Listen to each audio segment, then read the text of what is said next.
ఇక్కడ అడుగుతున్నా, సూటిగా అడుగుతున్నా, సమాధానం చెప్పమంటున్నా. మీ ఏఐజీ ఎవరైతే ఉన్నారో ఆ రోజు సుప్రీంకోర్టులో అఫిడవిట్ వేశాడా లేదా ఈ చింతలపూడిలో నేను అడుగుతున్నా, సమాధానం చెప్పమని జగన్మోహన్ రెడ్డికి సవాలు విసురుతున్నానని చెప్పి కూడా నేను మీకు తెలియజేస్తున్నా. తర్వాత జైలుకు పోయాడు. జైలుకు పోయిన విషయం జ్ఞాపకం ఉంది కదా మీ అందరికీ. ఓకే, బెయిల్ కోసం ఢిల్లీకి వెళ్లి సోనియా గాంధీ కాళ్ళు పెట్టుకున్నాడు. పులివెందల పులి, అవునా కాదా? నేను చెప్పలా, వాళ్ళ చెల్లెలే చెప్పింది. నిన్న మొన్న షర్మిల గారే చెప్పారు. వాళ్ళ ఇంటిలో ఉండే రహస్యాల్ని వాళ్లే బయట పెట్టే పరిస్థితికి వచ్చారు. ఈ విషయానికి సమాధానం చెప్పమంటున్నాను. అది అయింది. మీరు ఎందుకు ఈ విషయాలు చెప్తున్నారంటే ప్రతి ఒక్క ఇంటిలో చర్చ కావాలి. పులివెందల పంచాయతీ రాష్ట్ర పంచాయతీ కాదు. వాళ్ళ కుటుంబ వ్యవహారం కుటుంబానికి ఉండాలి కానీ ఈ రాష్ట్రానికి చుట్టడం మంచిది కాదని చెప్పి కూడా నేను మీకు తెలియజేస్తున్నా. తర్వాత ఎన్నికలు వచ్చాయి. ఎన్నికల్లో బాబాయిని చంపింది ఎవరు తమ్ముళ్ళు అని మిమ్మల్ని అడుగుతున్నా. నాటకాలు గుర్తున్నాయని మిమ్మల్ని అడుగుతున్నా. అక్కడ నాటకాలు ఆడి అందరూ కలిసి ఆ రోజు ప్రవర్తించి ఇప్పుడు వాళ్లే చెప్పే పరిస్థితికి వచ్చారు. జగన్మోహన్ రెడ్డి వివేకానంద రెడ్డిని చంపిన వ్యక్తిని సమర్థించే పరిస్థితికి వచ్చాడు. కోడికత్తి సీను జైల్లో ఉన్నాడు.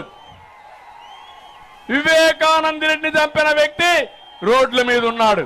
ఇది న్యాయం అని మిమ్మల్ని అందరికీ విజ్ఞప్తి చేస్తున్నా. అంటే ఇక్కడికి అయింది. ఈరోజు ఒక్క విషయం మీరు గుర్తుపెట్టుకోవాలి. మీరందరూ తమ్ముళ్ళు కొంచెం ఓపి పట్టండి. 2 నిమిషాలు ఓపి పట్టాలి, 5 నిమిషాలు ఓపి పట్టాలి. మీలో ఉత్సాహం, ఎమోషన్ చాలా బాగా ఉంది. మిమ్మల్ని చూస్తే నాకేమాత్రం అనుమానం లేదు. జగన్మోహన్ రెడ్డి చిత్తుగా ఓడిస్తారు. వైఎస్ఆర్ కాంగ్రెస్ పార్టీని చిత్తగా కొడతారు. సిద్ధమా అని మిమ్మల్ని అడుగుతున్నా. కానీ మీకు కూడా ఎన్నికల్లో మేము కూడా కొన్ని ఆయుధాలు ఇవ్వాలి యుద్ధం చేయడానికి. ఆ ఆయుధాలే ఈ సభ ద్వారా మేము ఇస్తున్నాం. మీరు ఆయుధాలను ఇంటింటికి తీసుకుపోవాలి. ప్రజల్ని చైతన్యవంతులు చేయాలి. ఎంత దుర్మార్గుడు అంటే, ఏమమ్మా మీకు అన్నో తమ్ముడో కొడుకో ఉంటాడు. ఇంట్లో విభేదాలు వస్తాయి. వేరే పార్టీల్లో ఉంటారు, మాట్లాడుకోరు, కానీ అసభ్యంగా ప్రవర్తించరు. నా జీవితంలో నేను ఎప్పుడు పడని బాధపడ్డా, నా భార్యను అవమానించినప్పుడు నేను పడిన బాధ నా జీవితంలో ఎప్పుడూ మర్చిపోలేనని చెప్పి నేను మీకు తెలియజేస్తున్నా. ఎందుకు బాధపడ్డానంటే, ఎప్పుడు బయట రాని వ్యక్తుల గురించి నిందలేసినప్పుడు బాధపడ్డా. ఈరోజు మీరు చూస్తున్నారు, ఎవరినైనా ఈ రాష్ట్రంలో ఈ ముఖ్యమంత్రి జగన్మోహన్ రెడ్డి వదిలిపెట్టాడా అని మిమ్మల్ని అడుగుతున్నా. కడాన వాళ్ళ ఇంట్లో వాళ్ళ చెల్లిని వదిలిపెట్టాడా అని మిమ్మల్ని అడుగుతున్నా. తల్లిని వదిలిపెట్టాడా అని మిమ్మల్ని అడుగుతున్నా. ఇలాంటి వ్యక్తి మిమ్మల్ని నన్ను వదిలిపెడతాడా అని మిమ్మల్ని అడుగుతున్నా. అందుకే జగన్మోహన్ రెడ్డి వద్దు, రాష్ట్రాన్ని కాపాడుకుందాం, ముందుకు రమ్మని మరొకసారి పిలిపిస్తున్నా. సిద్ధమా అని మిమ్మల్ని అడుగుతున్నా. రెడీగా ఉన్నారా అని మిమ్మల్ని అడుగుతున్నా. నన్ను గురించి మాట్లాడుతున్నారు. వాళ్ళ పంచాయతీ వాళ్ళు తేల్చుకోకుండా నన్ను గురించి మాట్లాడుతున్నారు. నేను ఆ రోజు, ఈ రోజు, రేపు ప్రజల పక్షానే నేనుంటా. నా ఆశయం ఒకటి, తెలుగు జాతి బాగుండాలి. కులం కాదు, మతం కాదు, ప్రాంతం కాదు, 10 కోట్ల తెలుగు వారు నా బంధువులు, ఆత్మ బంధువులు. వారి కోసమే పనిచేశారు.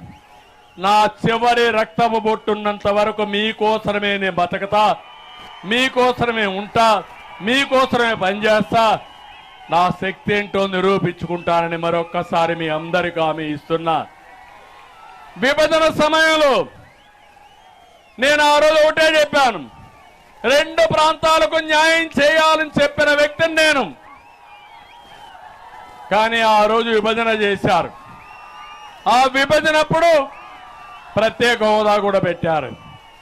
నేను అడుగుతున్న విభజన సమయంలో ఇదే జగన్మోహన్ రెడ్డి అసెంబ్లీలో పార్లమెంట్లో ఉన్నాడు. సోనియా గాంధీ వెనకాల దాంకొని నాటకాలు ఆడాడు. ఇప్పుడు ఈయన మాట్లాడతాడు న్యాయం గురించి. అందుకే ప్రజలకు అందరికీ విజ్ఞప్తి చేస్తున్నా, తర్వాత నేను బీజేపీతో ఉండి రాష్ట్రాన్ని అభివృద్ధి కోసం ముందుకు చేశాం. కానీ ప్రత్యేక హోదా ఇవ్వలేదని నేను విభేదించాను తప్ప ఇంకొక విషయం కాదు. అది కూడా రాష్ట్రం కోసం, మీకోసం, నేను నష్టపోయిన తెలుగు జాతి కోసం కష్టపడ్డానని మరొకసారి మీకు విజ్ఞప్తి చేస్తున్నా. ఈరోజు కూడా నా ఆలోచన ఇదే. అదే జగన్మోహన్ రెడ్డి ఓసరవిల్లి రాజకీయాలు చేసి బెయిల్ కోసం రాజకీయం, కేసుల కోసం రాజకీయం, రాష్ట్రాన్ని తాకట్టు పెట్టి ప్రత్యేక హోదా కోసం ఎన్ని మాట్లాడాడంటే మా యువత గుర్తుపెట్టుకోవాలి. కేంద్రం మెడలు వంచి ప్రత్యేక హోదా తెస్తా అన్నాడు. ఇప్పుడు మెడలు దించి కేసుల కోసం పాటుపడే పరిస్థితికి వచ్చాడు. ఇది వాస్తవం అని చెప్పి కూడా నేను మీకు తెలియజేస్తున్నా. అందుకే నేను మిమ్మల్ని అందరినీ కోరుతున్నా, ఈరోజు చింతలపూడి సభ ద్వారా పిలిపిస్తున్నా, 175 సీట్లకు 175 గెలవాలి. పులివెందల కూడా గెలవాలి. గెలవాలనే సంకల్పంతో గట్టిగా మీరందరూ కూడా చప్పట్లు కూడా చెప్పండి. ఇక్కడికి వచ్చినప్పుడు ఏలూరు ఎంపీ ఉన్నాడు. నిన్నటి వరకు ఎంపీ, ఇప్పుడు కూడా ఎంపీనే, ఇంకా 2 నెలలు ఉంటాడు. చాలా తెలివైన వాడు. ముందుగానే పసిగట్టాడు పోటీ చేసినా గెలవమని. తప్పించుకున్నాడు. 5 ఏళ్లు ఈ ప్రాంతానికి చేసింది లేదు, ఆయన వల్ల లాభం లేదు, ఏది జరగలేదు అలాంటి వ్యక్తి. ఇప్పుడు మీరు చూస్తున్నారు, పక్క నియోజకవర్గం ఉన్నాడు ఎర్రిపప్ప మంత్రి. ఆయన కొడుకును పంపించాడు ఇక్కడికి ఎర్రిపప్ప. రైతులు గోన్ సంచులు ఇవ్వలేడు, కానీ వేరే నియోజకవర్గంలో పార్లమెంట్ పోటీ చేస్తారు. గొప్ప నాయకులే కదా అని మిమ్మల్ని అడుగుతున్నా. తిరుగు తపాల్లో పంపిస్తారా లేదా అని మిమ్మల్ని అడుగుతున్నా. ఇంకొక ఆయన